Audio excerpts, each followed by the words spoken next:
Все кипит, нарезается и шкварчит, чтобы из печи попасть сразу на стол. Эти блюда для гостей монастыря, верующим, только постные. Как вы видите, вот сейчас обжариваем грибочки с луком. То есть мы стараемся делать все максимально из натуральных продуктов, без химии. Настолько вкусный борщ, вот как домашний. Просто причем постный.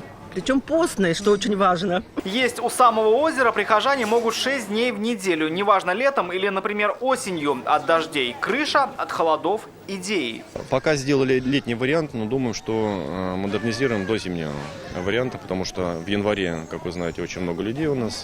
А вот что касается пищи для ума, то и ее здесь представили в совершенно новом формате. Мы в музее истории монастыря, вернее, между где-то 17 и 18 ее веками. И чем мы ниже, тем она древнее.